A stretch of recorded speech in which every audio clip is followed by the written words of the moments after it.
সাহাবায়ে কেরাম বললেন, ইয়া রাসূলুল্লাহ, দাজ্জাল এই পৃথিবীতে থাকবে 40 দিন। প্রথম দিনটা হবে 365 দিনের সমান, দ্বিতীয় দিনটা হবে 1 মাসের সমান, তৃতীয় দিনটা হবে 1 সপ্তাহের সমান, অন্যান্য দিনগুলো সাধারণ দিনের মতো হবে। ইয়া রাসূলুল্লাহ, নামাজের কি করব? আল্লাহর নবী বললেন, নামাজটা এখনকার সময়ের মতো হিসাব করে পড়ে নিবা। সাহাবায়ে কেরাম ভয় পেয়ে গেলেন, ভয়ে তটস্থ হয়ে গেছে। আল্লাহর নবী বলছে, না, ভয় পাওয়ার কোনো দরকার নাই। যদি এখন দাজ্জাল আসে, আনা উকাবিলুহু, আমি তার সাথে মোকাবেলা করব। বলেন আল্লাহু আকবার। আর যদি আমার শেষ জামানায় উম্মতের সামনে আসে, এক একজন মুমিনি মোকাবেলা করবে, ঈসা আলাইহিস সালামও মোকাবেলা করবে। বলেন আল্লাহু আকবার। তখন এমন যুবক থাকবে, যেই যুবককে জবাই করে ফেলবে দাজ্জাল। বলবে, আমি কে বলো? কবে তুই কাযযাব, মিথ্যুক, তুই দাজ্জাল। কবে আমারে মানুষ না? কয় না, জবাই করে ফেলবে। আল্লাহ পাক আবার তাকে জীবিত করবে। বল আমি কে? বলবে, তুই দাজ্জাল, তুই কাযযাব, তুই মিথ্যুক। দাজ্জাল নামটা একটু খেয়াল করছেন? লাব্বাসাহু ওয়া মাওয়াহু। দাজ্জাল এমন যে ফিতনায় জোর করে আপনাকে ফালাবে। বাচ্চা ছেলেরা দেখবেন, ছোট্ট বাচ্চা পোশাক পরতে চায় না, মায় জোর করে কয় পর, কয় না পরবো না, কয় পর, কয় পরবো না। টুপি দিয়ে দেয়, ফালায় দেয়, মোজা দেয়, ফালায় দেয়, মা জোর করে আবার পড়ায়। দাজ্জাল লাব্বাসাহু ওয়া মাওয়াহু, জোর করে আপনাকে ফিতনায় ফেলবেই। এই ফিতনা থেকে বাঁচবে তারা। আজকে যারা ঈমানের পথে অবিচল আছে, এই জমিনে যারা আল্লাহর দ্বীনকে বিজয়ী শক্তি হিসেবে দেখতে চায়, দাজ্জালের ফিতনা থেকে তারা বেঁচে যাবে। ঠিক না বেঠি? সুতরাং মুসলমান, দূরে থাকার আর সময় নেই। ওয়া ইন তুখালিতুহুম ফাইখানুকুম, সবারে ডাকেন, বুকে নেন, ভাই মনে করেন। যিনি ভাই বানায় দিবেন তিনি কি? বুঝে আসতেছে তো?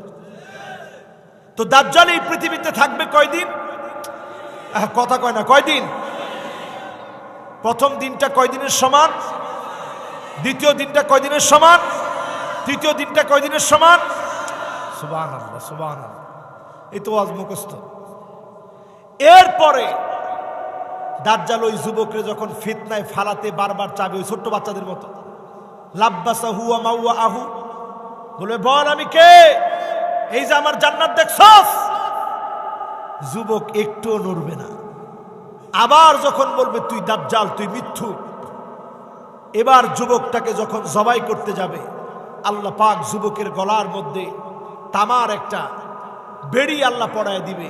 এই তামার বেড়ির কারণে দাজ্জালের ছুরি কাজ হবে না। যুবককে যিনি বিজয়ী করে দিবেন তিনি কি?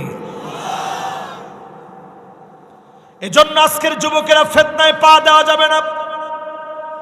খারাপ ভিডিও তোমার চোখের সামনে ঘুরবে, খারাপ মেয়ে তোমার চোখের সামনে ঘুরবে, খারাপ ছেলে তোমার চোখের সামনে ঘুরবে। তুমি যুবতী, তোমার নিজেকে আটকে রাখা লাগবে। আল মারআতু আওরা, মহিলারা ঢেকে রাখার জিনিস। যদি মহিলাদেরকে আপনি ঢেকে না রাখেন, ইস্তাশরাফাহা শায়তান, শয়তান ওইখানে চলে আসবে, যুবকদেরকে পরিচিত করবে, ইফটিজিং শুরু হবে, দর্শন হবে, আইন করে ফাঁসি দিয়ে আপনি ঠেকাতে পারবেন না। ঠিক না বেঠিক? ইসলামের শিক্ষা লাগবে। এখন আমাদের দেশে সব আছে, মাগার ইসলামের শিক্ষা নাই। একটু মাহফিল চলে, এইটাও কিছু গোমরা লোকের পছন্দ হয় না। ঠিক না বেঠিক? কই যুবকগুলা এক সময় গান বাজনা শুনতো, মালায় না আসিল, সংস্কৃতি শিখতে হতো না। কি সংস্কৃতি শিখতে হতো না? এখন তারা নাকি মাহফিল শুনে উগ্র হয়ে যাচ্ছে। এখন মাহফিল শুনে উগ্র হচ্ছে না, বরং যুবকগুলা তাদের মূলের দিকে আসতেছে। ঠিক না বেঠিক? ও যুবকেরা, এই কথা মনে রাখা লাগবে। যুগ জামানা পাল্টে দিতে চাই না অনেকজন, যুবকেরাই আনবে আগামী দিনের জাগরণ। রণাঙ্গনে কালেমার পতাকা বিজয়ী হবে।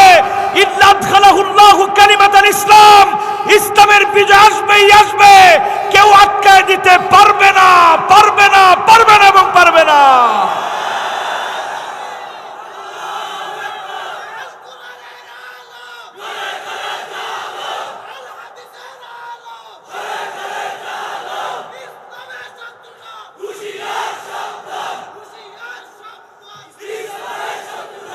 মাশাআল্লাহ, ইসলামের শত্রুতা করি লাভ নাই, আসেনি? তোর নিজের মাথা ফাটবো, ইজ্জত সম্মান শেষ হয়ে ডাস্টবিনে নিক্ষিপ্ত হবে, ঠিক না বেঠিক? গরহীন, বরহীন, স্বামীহীন, লজ্জাহীন তাসলিমা নাসরিনের মতো হবে, ঠিক কিনা বলেন? সুতরাং আমার ভাইয়েরা, আজকের এই মাহফিলে সার্বিকভাবে আপনাদেরকে বলবো, আমার তরুণেরা, আমার মুরব্বীরা, আযাব গজবের সময় যার দিকে ফিরে আসতে হবে তিনি কে?